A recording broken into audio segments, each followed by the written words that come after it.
Good evening and welcome to Wisdom Wednesdays. I'm your host and moderator, Carol.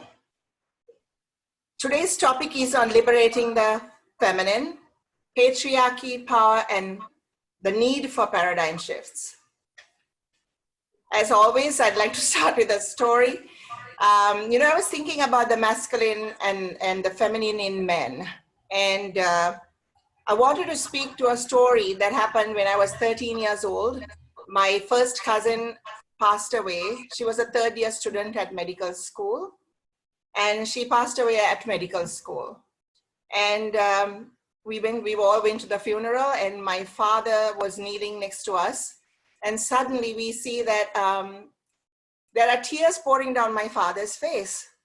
And you know, my father, he's a boxer, and he was a very masculine man with 9 children. And yet there were tears coming down his face, whereas the women, the young girls were following our mother, who was this stoic lady, very restrained and very held back. And so we went back home and we all wondered, what's going on? Daddy's crying and, mommy's not crying, But, later on it struck me, that was the feminine in my father, the emotional side of my father. He always showed his love, and the way he addressed us children. And so there is something really good to be said about a man who can openly shed tears for his sister's daughter who passed away, and who thought it was all right to cry in front of his children. And when I discussed with my family later on, the children, we all said, Daddy always cries when it's a sad moment. And it was an admirable trait, actually, looking back on it. And so, we get to this feminine side of men. And I just wanted to make a little bit of a description or the definition of patriarchy, which we are going to talk about, and masculinity. Masculinity is a social construct where society says men should behave a certain way and they should act a certain way. Whereas on patriarchy, it's that in disproportionate way men act when they take all the decisions. They take the decisions for the women as well, and they rule the roost, as they say, whether it's in politics or whether it's at home, whether it's in social environment. So there is a big difference between being masculine and being a patriarch.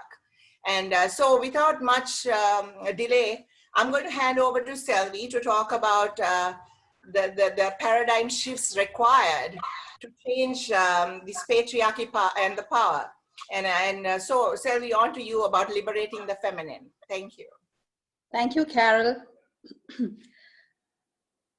Paradigm actually is like an ocean. And the fish that swim in it, they do not realize the immensity and the power of the ocean. We have been actually swimming in the ocean of patriarchy, not realizing it informs our entire being in different ways. Once a paradigm is set, then the laws are made for it, economy is fashioned around it, politics play with it, culture supports it, arts revere it, and the religions justify it. Patriarchy is not an evil system, but because it has run out its usefulness, today it has become the scourge of the planet. Everywhere in nature, animate or inanimate, we find expressions of masculinity and femininity. Sun is masculine while moon is feminine. Informing, as you must know, informing is masculine while knowing is feminine. Similarly, rational is masculine, intuitiveness is feminine, practical is masculine, creative is feminine. Masculinity and femininity are not gender as we know it. Within man and women, both sexes exist. And biologists say that we have estrogen and androgen, sex hormones in all of us. There are varying degrees of female and male hormones in men, women, and those who come under the LGBTQ categories. We humans have been hunter-gatherers first. And then we became nation states embroiled in countless wars and battles. Being hunter-gatherers and warriors, we need muscle power, and strength were paramount for survival of our species. So it was consensus that patriarchy should prevail. This was true only 3,500 years ago, but we have gone through human evolution and our consciousness has evolved since then. No longer do we need muscle power to ensure human security. Machines and the digital age has leveled the playing field for masculine and feminine energies. Lopsided emphasis on masculine energies in leadership has become unbearable. Trump is the ugly face of patriarchy, and Hitler and Stalin are the examples of conquest, aggression, warmongering among men. We have also been extremely repulsive about the predatory traits of men who were exposed during the Me Too movement. As you know, Harvey Weinstein and his story, it really shocked us all. But he was not the only one. Even though we have women leaders like Golda Meir, Mrs. Bandaranaike, Indira Gandhi, Margaret Thatcher and Theresa May, they have espoused only masculine principles in their leadership styles. We have now a crop of female leaders who are coming up with innovative, creative measures for today's global threats and problems. Angela Merkel in Europe, Jacinda Ardern in New Zealand, President of Taiwan, Sanna Marin in Finland, Katrin in Iceland, and Erna Solberg in Norway have shown that they have a better approach to dealing with crisis, a feminine touch, showing lowest levels of corona infections in the country. They are a small minority, but we need a massive change in the leadership style if we want to go forward. This does not mean men are replaced with women, but the feminine energies in all of us are invoked to bear balance in the masculine feminine energies. If we want to move to the next stage of our human evolution and raise consciousness, we need to shift the paradigm, and where there is a balance between energies and not a domination of either. Even a domination of female energy would not be good, but there has to be a balance. My fellow panelists would expand now on the invoking of the feminine energies in us and how we could catalyze a paradigm shift. Thank you, Cal. Thanks, Selvi. Well explained. As you can see, a lot of the countries that are, being held up as an example during this COVID crisis in management style, strangely enough, led by women. So maybe there's something more to this whole story. On that note, Soraya, she's a lawyer, she's an activist, she's a community organizer, she's many, many things, ladies. Soraya is going to talk about patriarchy, that it's everywhere, and three powerful steps to dismantle patriarchy. Soraya. Thank you, Carol, and good morning, listeners. Michelle Obama once said, the difference between a broken community and a thriving one is the presence of women who are valued. And it didn't take me long to recognize this was missing in my community first. When I was a little girl, 13 years, I went to the mosque, the local mosque, and I was told I couldn't come there. And then I was told I couldn't speak there.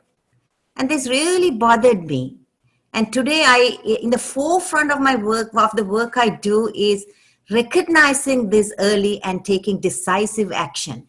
And this is a message I give to young girls, because it is imperative that we do this, because society's structure is such, as you heard from Selvi, patriarchy is kind of legalized. So what is patriarchy? I also think I have my own definition.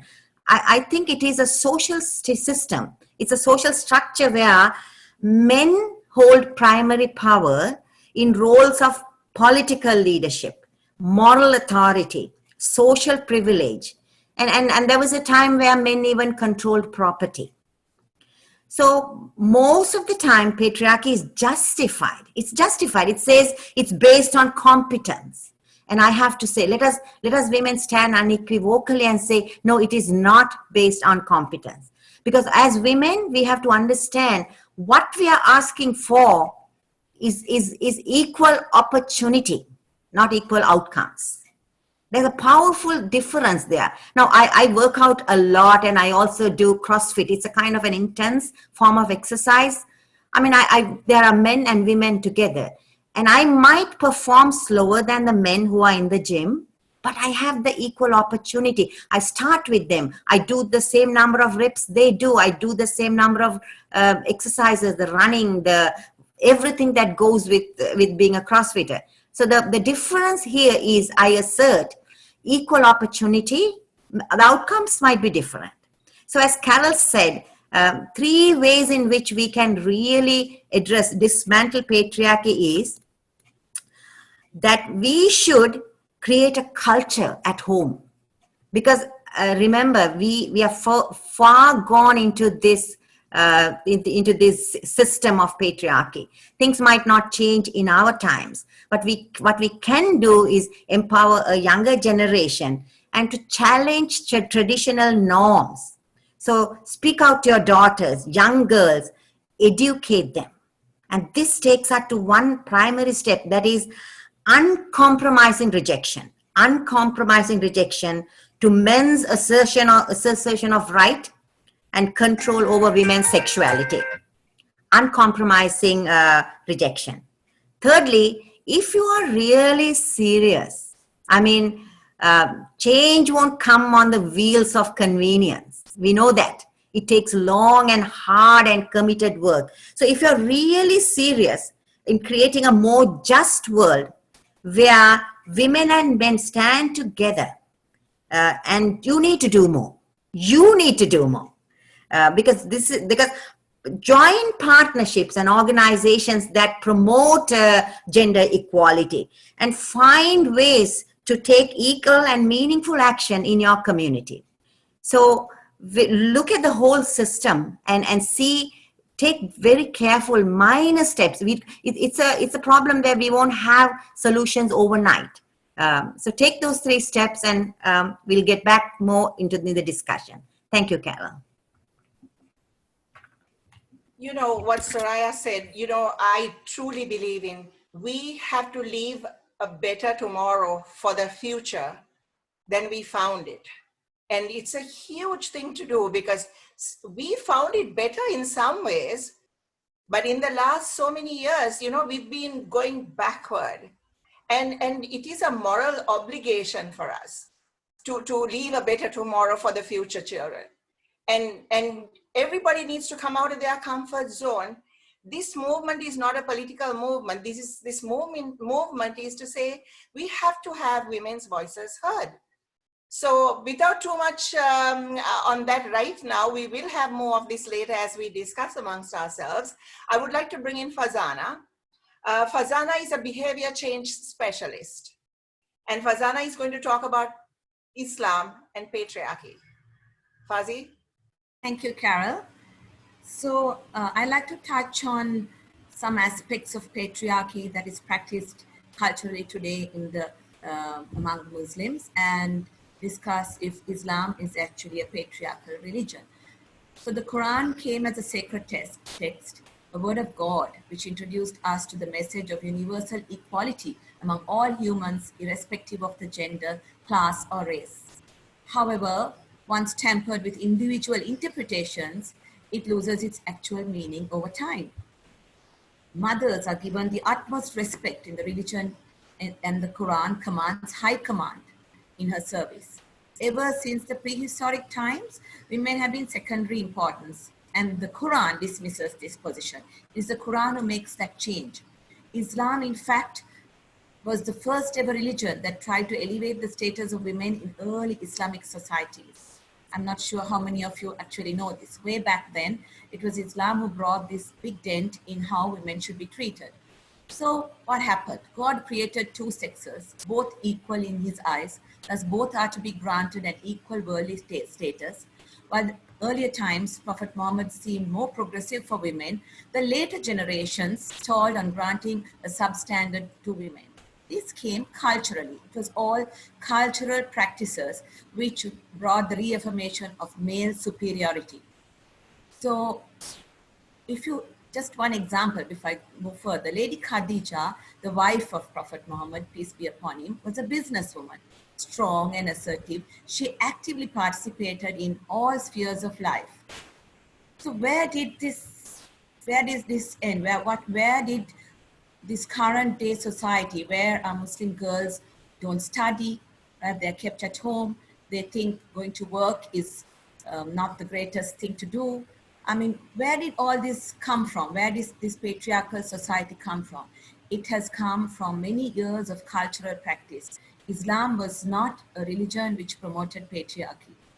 If you look at the Quran, both the Quran and Islamic sacred texts, as spoken or acted by example of Prophet Muhammad, peace be upon him, advocate the rights of women and men equally, even to seek knowledge. The Quran commands all Muslims to exert effort in the pursuit of knowledge, irrespective of their biological sex. This is where I take on from Soraya, who also said that we have to be educated, we have to study. Knowledge is power. It constantly encourages Muslims to read, think, contemplate, and learn from the signs of God in nature.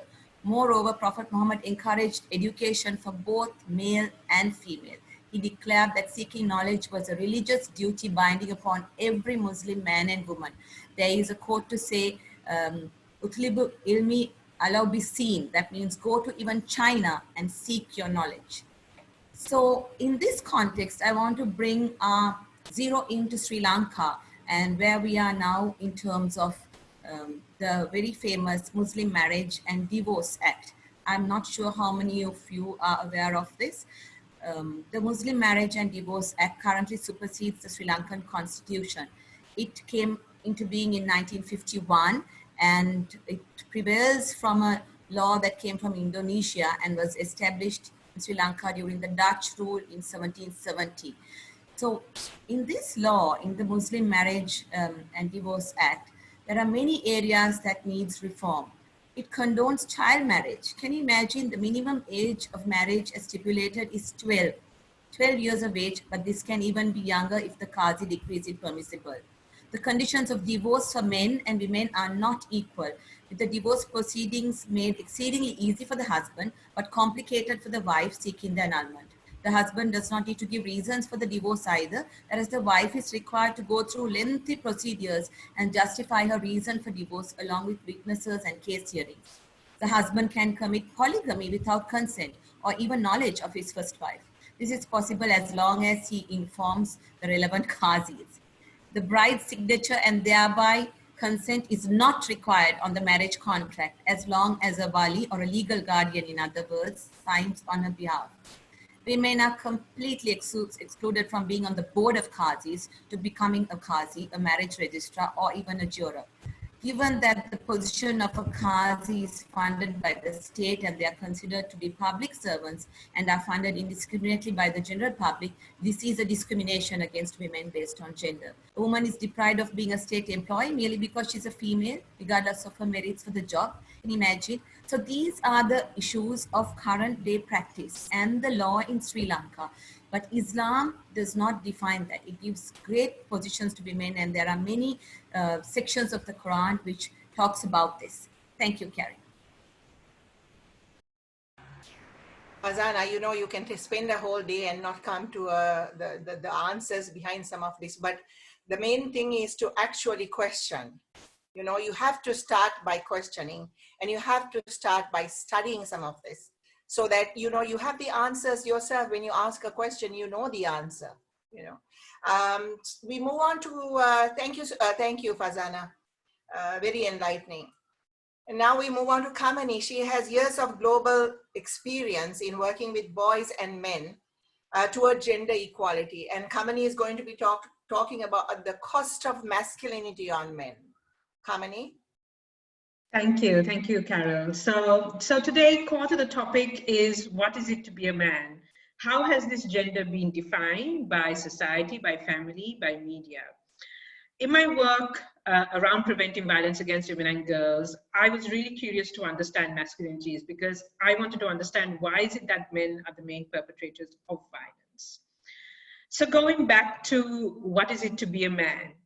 If we were to list what it is to be a man, we would describe it as being a person who is tough, macho, who uses violence, doesn't express emotions, who is a breadwinner, has a high sexual drive, who is fearless, etc. And in our work, you talk about something called a gender box, where you kind of list what would you say is a man, to be like a man. And these things would fall within this gender box. And I'd like to talk about, okay, so how do these masculine norms that are accepted by society translate into attitudes? And for this, I'd like to draw upon a study that was done in Sri Lanka. I've referred to this study many times by Care International, called Broadening Gender, Why Masculinities Matter. It engaged with almost 1,700 men from 4 districts, Colombo, Hambantota, Batticaloa, and Nuwara. It was to understand men's attitude and behaviors towards gender equality and gender-based violence. And one of the scales shows that it came out that more than half the men in that sample stated that it is a woman's most important role to take care of her family and to cook for her family. And 57% of the men said that to be a man, you need to be tough. Also, the same number of women pretty much agreed to it as well. And that's a discussion for the next session, I think. And 58% of the men believe that it was manly to defend the honor of your family, even by violent means. And today we see how this violent means of defending your family translates into communities, to societies, and into the world. So how did I start shifting my view about masculinities? In 2011, I attended this South Asian Regional Fellowship on Masculinities, which really changed my world perception, especially around masculinities. And amongst the many things we spoke of the privileges and costs of keeping these behaviors and attitudes going among men.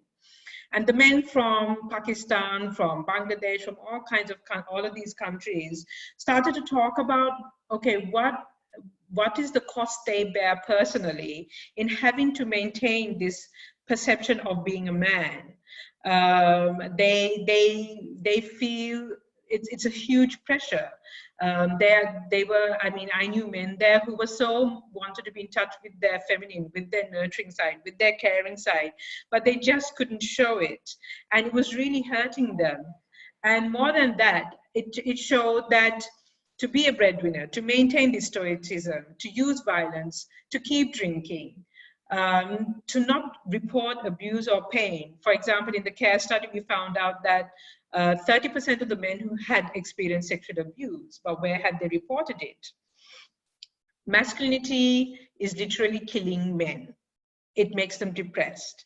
Men contribute to the highest numbers globally in the burden of non-communicable diseases like heart attacks, kidney problems, diabetes, even in Sri Lanka.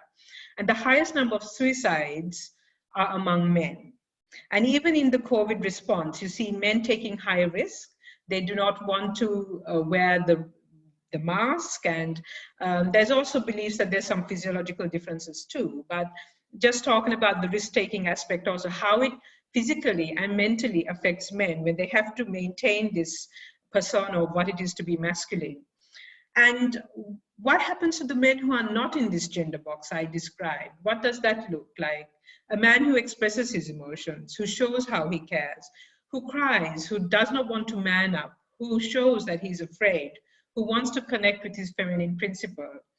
In society, you find often that he is cornered, he's bullied.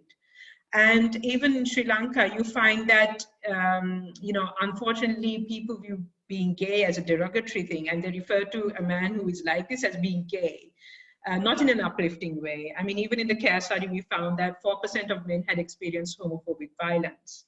So I wanted to leave with the fact that, men hurt too, men are suffering too.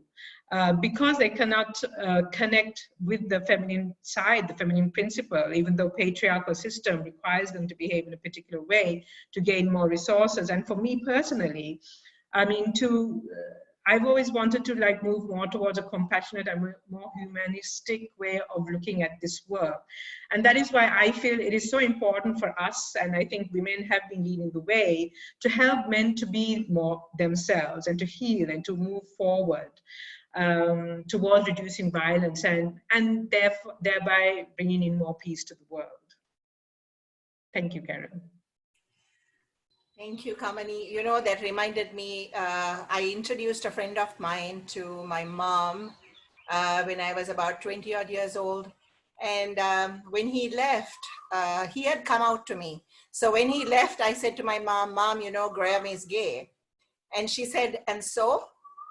And that was the end of the conversation. You know, it's just, I don't know, you know, I think we were very fortunate, Kamani. I was very fortunate, speaking for myself, that I had parents like that, who, you know, were so advanced in their thinking that they allowed us to grow in this whole paradigm of, you know, having different types of people with different persuasions. And, you know, I think what happens quite often is we don't put ourselves in somebody else's shoes. And we are so judgmental.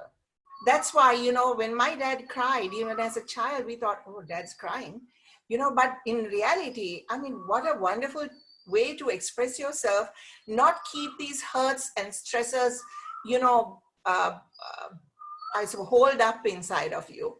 And when you do that, you know, you come out with these, you know, crazy behavior patterns. And, you know, the more you bottle up inside of you, you know, it's like filling a bottle with gas and not releasing it, right? And perhaps that's one of the reasons more men die early and more men, as you said, commit suicide. You know, maybe they can't take it. And I find that men normally don't talk to their friends about their issues. Whereas we women talk to the sisterhood, you know, and we tell each other our problems, not that you're looking for someone to solve it, but you actually know that they will listen to you and you can release what's in your head, and maybe then you have some clarity and how to move forward. And men don't do that. Men boast about their sexual conquests, or men boast about their athletic prowess, and men talk to each other men about things like that. But do they spend enough time talking about how they hurt? And I think that's a really important aspect of this whole discussion. So moving on to Kyra. Kyra, as you know, works to promote social justice. She's an activist. She's a teacher of meditation and mindfulness. And Kyra is going to talk about what is patriarchy, how it hurts everyone, and how can we look at different ways to undo it from our communities. Kyra?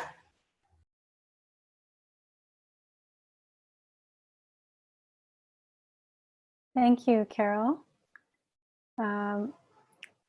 So I'm really appreciating what's been shared already. And I want to bring in some of my experience from the US and also the Buddhist community, where there's a lot of work being done in the on the part of men to undo toxic masculinity and to really understand patriarchy and how it plays out both in Buddhist communities but also in our society. So this is a definition of patriarchy from my dear friend Lama Rod Owens. He's an African-American Tibetan Lama who's also queer. It's a way we speak of LGBTQIA++. The acronym keeps growing. Anyway, he's queer and wonderful teacher. So patriarchy is gender-based systematic oppression where bias and power collude to create systems that exclude women. Patriarchy is an expression of misogyny or hate of the feminine and female body. Patriarchy conditions male-identified people, especially cisgendered men, meaning men who identify as male-gendered. Some people born with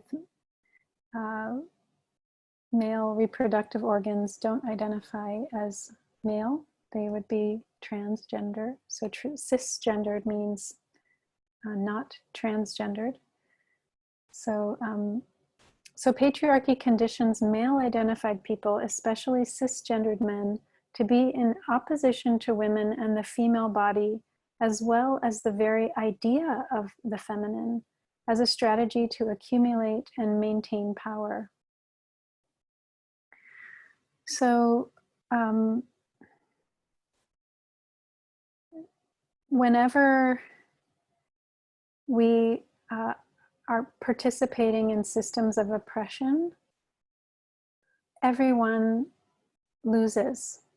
Even if in many ways men are able to be privileged and have power in patriarchal systems, because we are all interconnected and because the feminine principle is in men, as we've been saying a number of weeks now, patriarchy requires that men suppress what is essential in them to their detriment, as the other panelists have shared very clearly, in physical disease, in mental, emotional despair and suicide. So whenever anything is suppressed in an individual, in a family, in a community, the whole system suffers and is dysfunctional. So patriarchy creates dysfunction, dis-ease for men and women. And I'd just like to give an example of this, especially because it works unconsciously. So there's unconscious bias that we're not even aware of. And one of the aspects of privilege, when you have privilege, is you're blind to the experience of those that don't have your privilege. That's part of what it means to be privileged. So for men who have male privilege, it's very hard to understand or even know that there's another experience out there besides your own. So just a quick example of this, and I'll pass it back. But in Malcolm Gladwell's book, Blink, he speaks about how until the 1980s, auditions for orchestras were open auditions. So everyone would come out, play, and the judges would decide. And up until the 1980s, most musicians that were chosen by the conductors were men. And when they started, for whatever reason, having blind auditions where they couldn't see the musician, they would play behind a screen and then just listen to the music, not be able to see them, then the majority of people that they began to choose as, you know, professional classical musicians were women. So this showed very powerfully the best minds, the most expert musicians thought they were hearing the best musicians before, but they weren't. They were hearing their bias about men being better musicians. So they couldn't actually hear what was being played. Their bias was so unconscious to them. And this is how it works for all of us on many different identities that we are biased about. So we can learn to undo that. We need to bring in more situations where we have blind audition situations so that we can recognize the way unconscious bias works.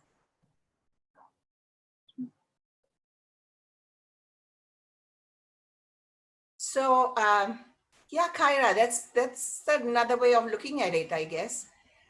You know, when Kyra talks, I kind of you know, get so calmed out. Takes me a minute to shake myself back to reality. Kyra always has this different perspective on how we need to do things, and I really appreciate that. Thanks a lot, Kyra.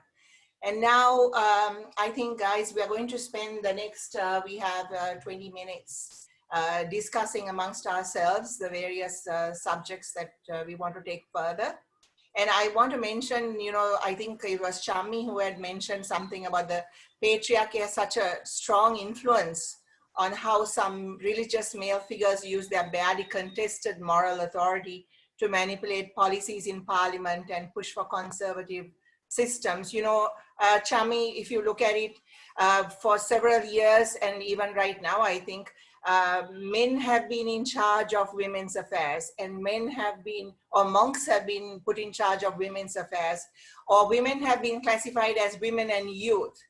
And I find that absolutely distasteful and troublesome in my head, that, you know, we are more than 50% women in this country. As I've said before, the more educated are females, you know, the better qualifications are females.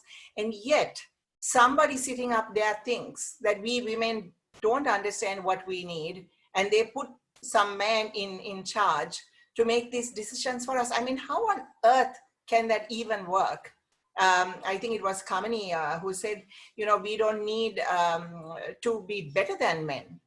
We just need that equal opportunity to showcase what we are capable of. And trust me, if we work together, you know, we are going to do a much better job in helping bringing this country forward, you know, keeping a suitable society left when we, you know, pass this to the next generation.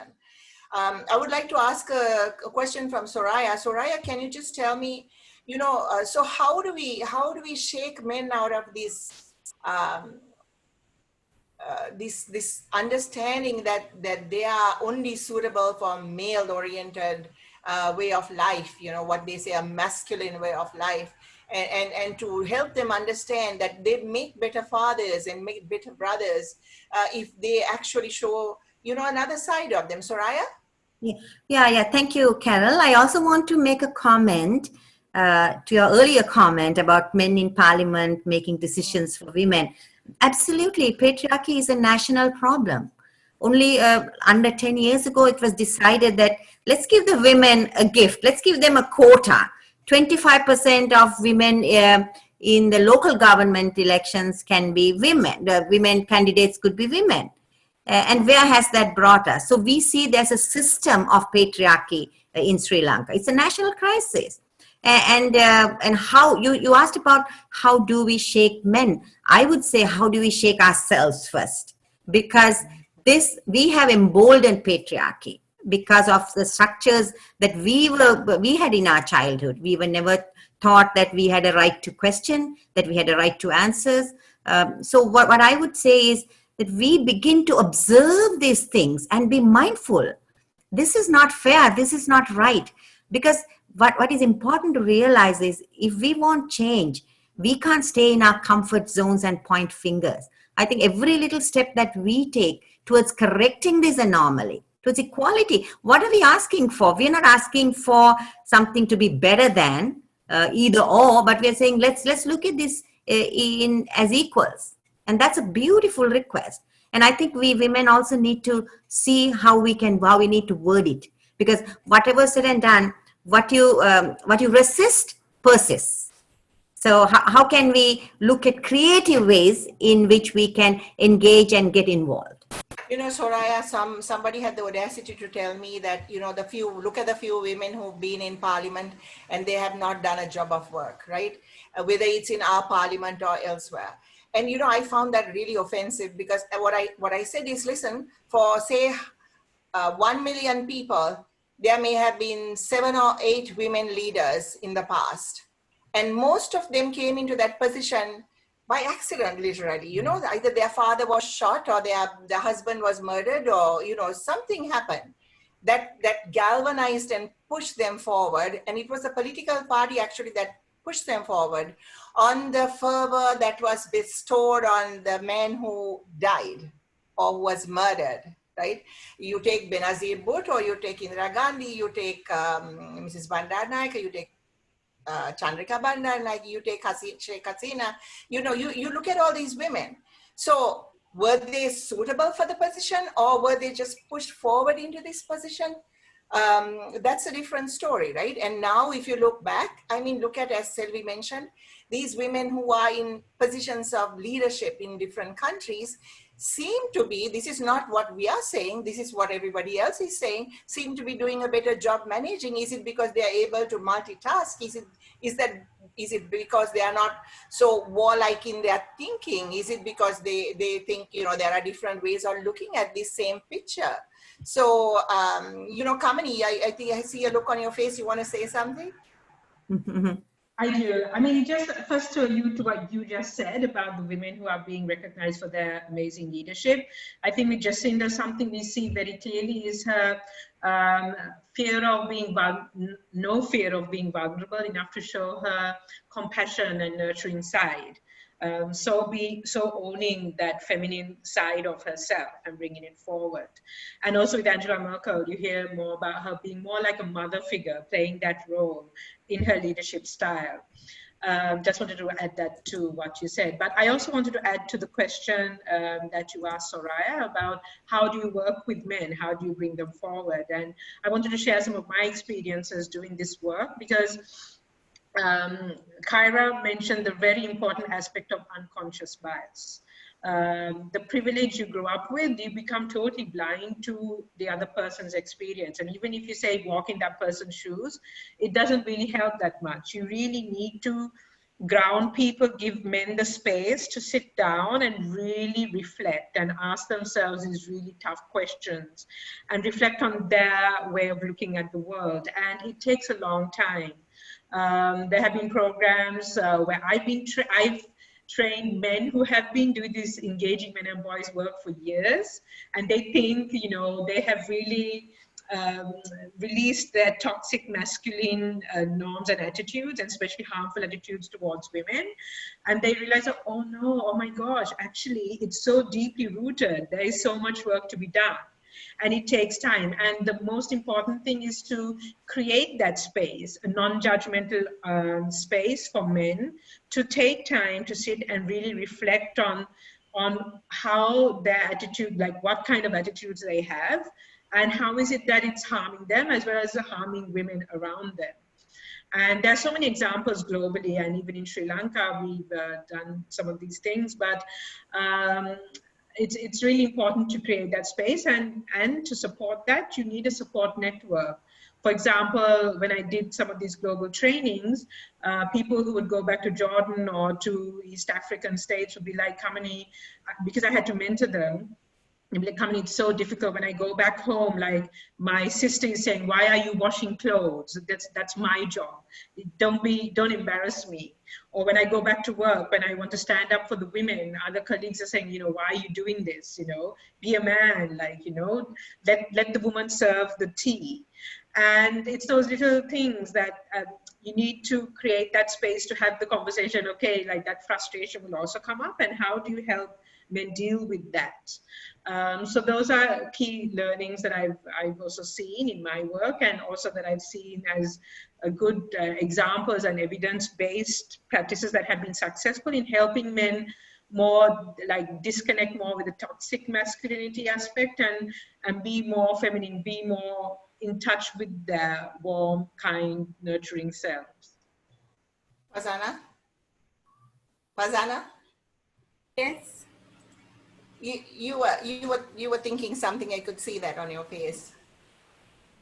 You know, I was thinking the same as you know, what Kamani and Selvi and all the saying about how even in Sri Lanka for the Muslims, how patriarchal our legal system is. As the examples I cited, how many innocent women who go in front of a Qazi court have got marginalized because they have not been given a clear voice of their own by the Qazi themselves, you know. And by law, they cannot appear under the common law, so they are bound by the Muslim law, and they're actually left without a choice. You know, it's something that like reforms have been. You know, we've been trying to do these reforms for years, and I think last attempt was in 2009, where we tried our best, but you know, it still remains unchanged. Yeah. That's why, Fazan, sometimes I say interfaith dialogue in Sri Lanka is a hogwash. Everybody comes together, they just sing Kumbaya, have a nice meal. Where are the men, not only in the Muslim community, but in the other faith communities, questioning this?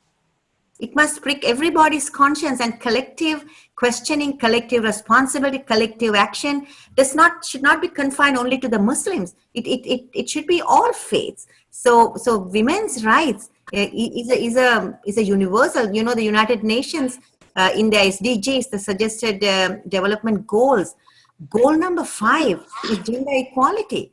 I mean, just imagine how deep this is an issue that the United Nations has to set this as a goal, and we have to work towards it. So let us hope that in Sri Lanka, all people will question women, the desecration of women's human rights.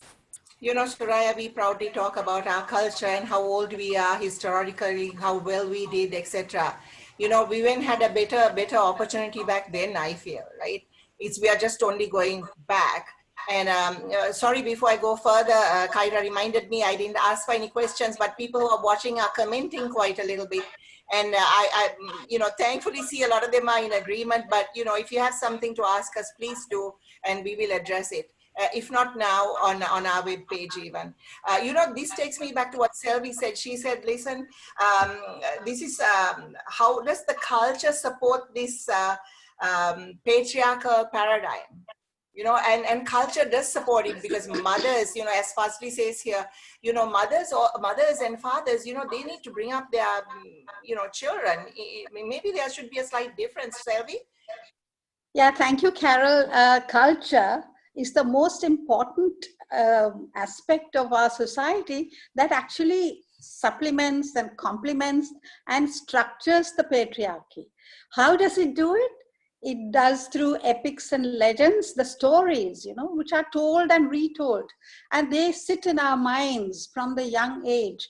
They show men as being more important, men making the decisions, women being submissives, and also, you know, working to their agenda. Women never have their own agenda, what they want to achieve in life, what they want to do in life. I mean, is there something other than being a good wife, a good mother, and a good housewife for a woman? You know, those kind of aspirations are negated in these epics and legends. Again, music and poetry, same thing. The themes are very much patriarchal, male-oriented. There are female poets like Auyar in Tamil, and Kamban, who is also a man. Although Auyar's poetry is so powerful and it really rings in our minds and our hearts, Kamban was actually the court poet. You know, Auyar was a poor beggar-like woman, you know. And then you have the drama and the art. You know that in the Last Supper, Mary Magdalene's, there is a controversy about Mary Magdalene being there, but they deny it. They say, no, there were all men there with Jesus Christ and the Last Supper. Now, tradition and rituals, they have a big say in this matter. Marriage traditions, marriage rituals, particularly Hindu marriage rituals, it completely makes the woman subservient, you know, and it's the woman is taken and given as ganyadan, that is the dhanam, which is donation of a female to the male, and the father gives it to the son-in-law. So this whole thing has to change, you know, because if we want to change men's attitude, men's viewpoint in life, we have to change not just by discussions, not just by laws, but also by culture, rituals, and tradition.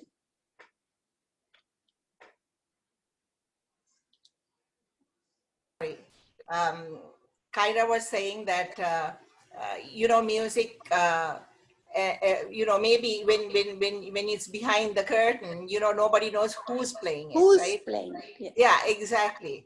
And I was watching a program, I think one of you shared with us, some woman was singing a poem about all the poetry out there written in Sri Lanka is talking from a male aspect. you know, whether it's they're talking about a woman's shape or whatever, but from a male aspect.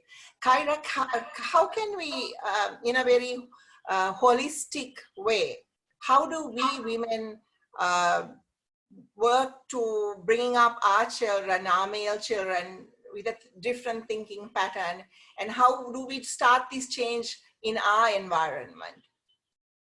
Thank you, Carol. Such an important question. And also I notice some of you in the chat have been addressing this also, the need to start this in the family very young. I really appreciate what Selvi just said about the movies. We can find as parents, as adults, stories that feature strong women or strong girls. Even just a story that has the girl as the main character already has a big influence on children. Because if you do studies, they've done this of, you know, Hollywood, the main characters of most shows are men. And the strong characters are men, and the weaker characters are women. So it just gets reinforced over and over. So as parents, as adults, we can look for books, for examples of, you know, new kinds of stories that show, or even ancient stories. There are many ancient stories too that feature women as strong and powerful as the main subject of the story. And then, you know, I think it's also really important to, for men to be aware of how men perpetuate patriarchy. I know you asked about the family, but I think on a broader scale, like men can, if you're a speaker, don't speak on a panel that's only featuring men. Insist, use your power as a man who has a foot in the door. Use your power to insist there should be some women on the panel. You know, when you have any access to power, include women in that access. Bring in more people that don't have that access. When you know, need to get advice from women also. When you're quoting people, if you're, you know, bringing in research, or if you're bringing in, you know, examples, use women as examples, use women in your quotes. So go to women for wisdom. Don't only go to men for wisdom. Feature women, give women a place to share and to show their wisdom. So men have power because they have this access that patriarchy gives them, which, by the way, is completely unearned. We need to recognize this. That's how privilege works. It blinds us to what the experiences of those who don't have privilege, and we have done nothing of ourselves to earn that. And we need to recognize that.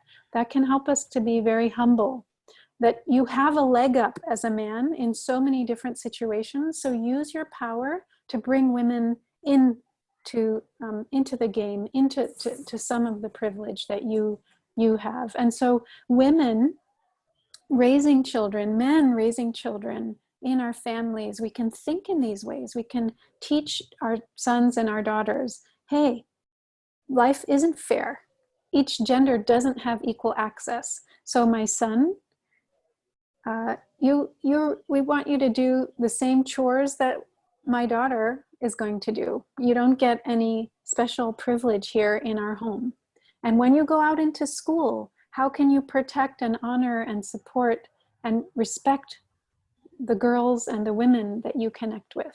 Don't use your male power to suppress them. I mean, we can have these honest conversations in our families and directly address with our children, patriarchy exists. And men have privileges that they didn't do anything to deserve. They just got born with certain genitalia. And then they have many more opportunities now than women, and that's not fair. And we can do something, each of us, even as children, to help right that wrong by, first of all, as men, not unconsciously agreeing to benefit from it. We can call it into question. It's hard because it means we won't benefit from it.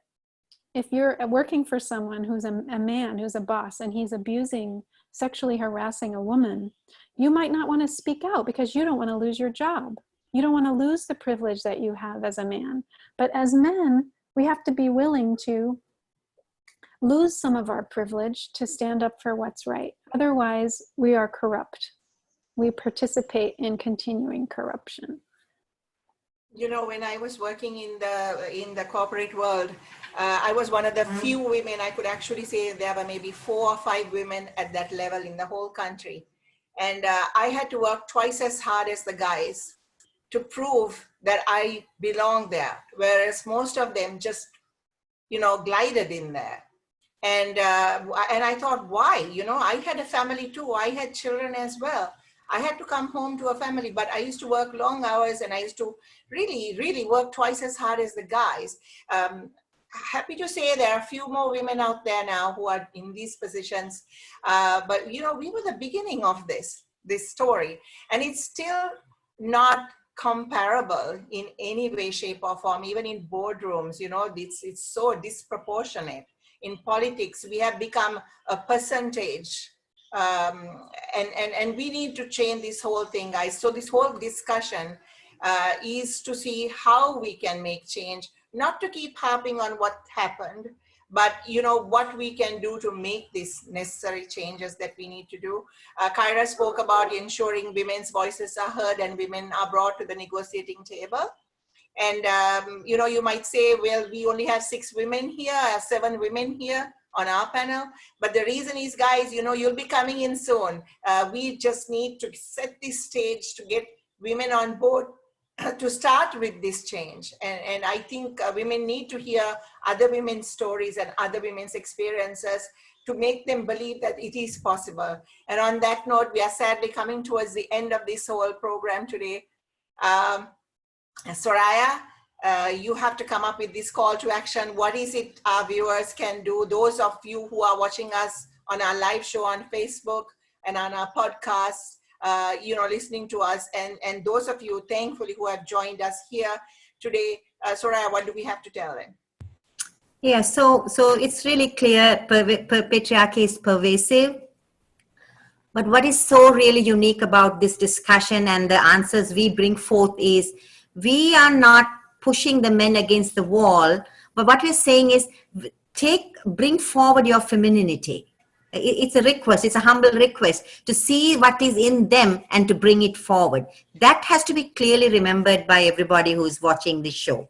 And also, if we are really working towards addressing this issue, we have to take individual action, and there have to be institutionalized structures. And what does that look like? Well, here's a woman who heard our program and she felt empowered and she challenged her husband. Who knows where she will end up, you know, maybe in the hospital. So if that happens, there has to be, like I am thinking a women's commission, where there's a quasi-judicial body that a woman does not have to go through all the rigmarole of litigation, where she can go promptly and get relief. So we need institutionalized structures. So in order to do that, and I personally believe until more women get into parliament, these things are not going to happen. Until we elect the right candidates, these things are not going to happen. Until we really push committedly forward, these things are not going to happen. So what is my concluding thoughts and our message to you all is patriarchy is a national problem. Don't take it personally. But remember, every little action you take in your home, within you, educating your daughter, your niece, your neighbor, and remember, there's not going to be an overnight solution. But from what I can say from my experience, don't be afraid. It's fear that cripples us. It's opinions of others that cripples us. Speak your truth. Patriarchy is an issue that needs to be addressed. Thank you. On that note, thank you very much from our wonderful panel. You know, guys, please tune in, join this movement. You know, these women on this panel have so much experience. They've put in so much work over the years. And, you know, in different aspects of this whole, you know, in a broader sense, you know, than just be, you know, going to work with the blinkers on. We have all worked out there. We can share all of these experiences. We can support you. And to the young ones, we say, we need you to take this movement forward, you know, We need to sit back and help you guys, be the elder statesman, if you will. And on that note, thank you very much for joining us. Please join us on next week for Wisdom Wednesdays on the 27th, where we will be talking about nurturing the masculine principle among women. So good night, stay safe, and join us next week on the 27th. Thank you. Bye.